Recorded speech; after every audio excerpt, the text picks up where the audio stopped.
Hello! Today we are going to enjoy with some old school stuff. We will see how 80 developers used to develop and debug their code back in the days.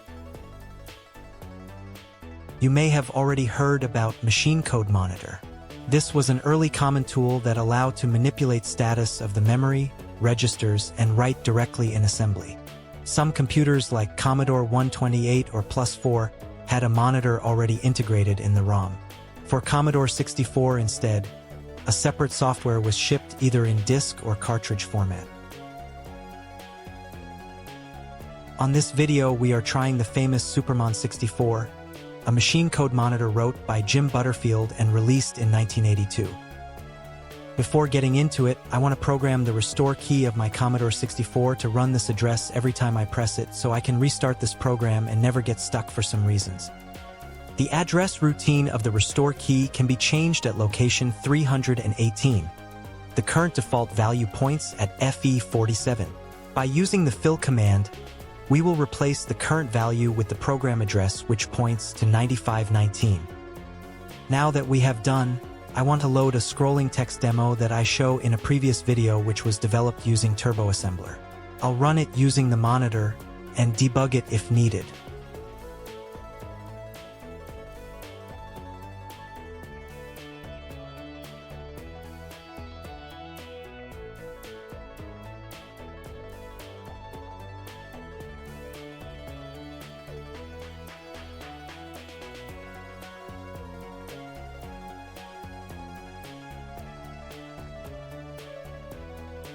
I use the disassembly command starting from memory location 1000 and see if it is okay. Well, it is. Now I jump to that location and see what happens.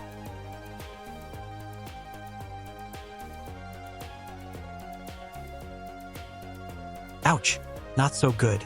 The reason why the text looks so weird is due to different character mode used by TurboAssembler. In order to display the correct characters, I could either modify all the text with the correct PETCI code or update the char set with the same used by TurboAssembler.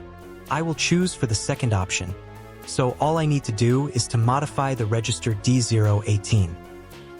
To switch between one char set and another, it is enough to change the bit 2 and bit 1 of that register.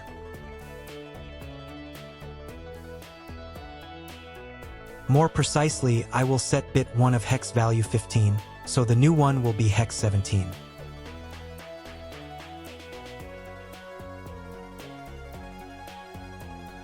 Okay, another thing I forgot to do was to init x offset and char counter variables at the beginning of the program so I can launch it anytime without worrying to mess up after the first run.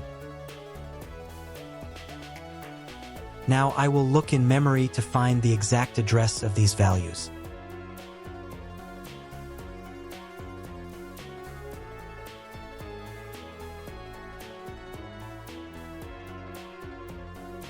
Guess these are the correct addresses, considering are located after the terminator character 0. Now I have calculated that the OP codes I need to add take 9 bytes, so I will start to write from location FF1.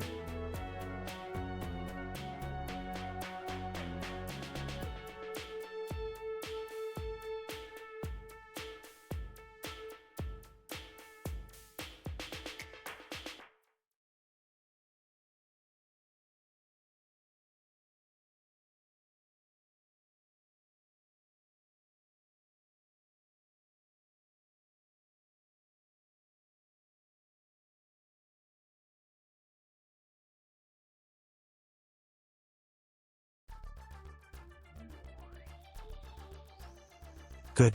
I can press the restore key and back to monitor program. You will notice that after running the program, characters on the edge cannot be fully shown. I need to reset the horizontal scrolling value, which is set on register D016 to its default value. Now I want the border color to not change every second, so I will search for that code and remove it. Here it is. I can replace the 3 bytes instructions with repeated NOP commands.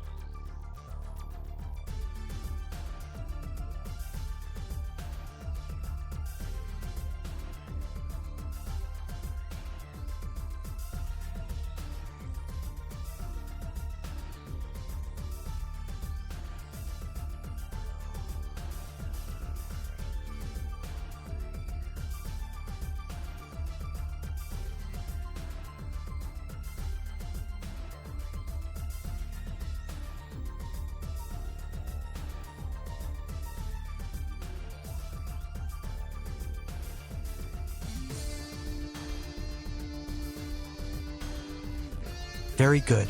Just for the sake of curiosity, I want to test the break command. Indeed, if the program counter fall into this command, the program will stop and back to the monitor.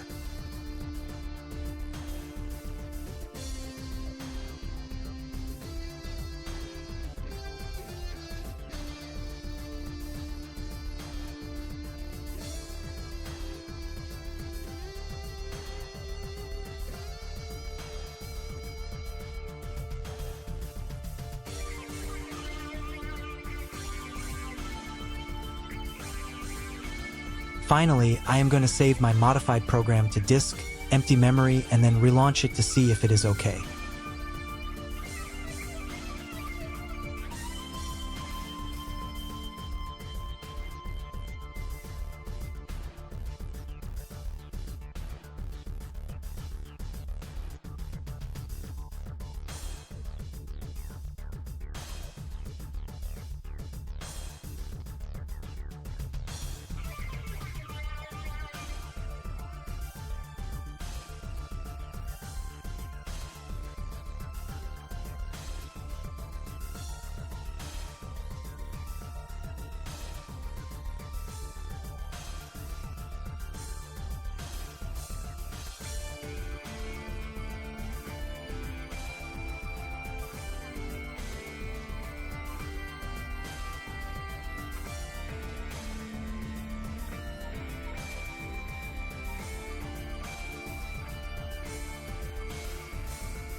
Yes, it worked.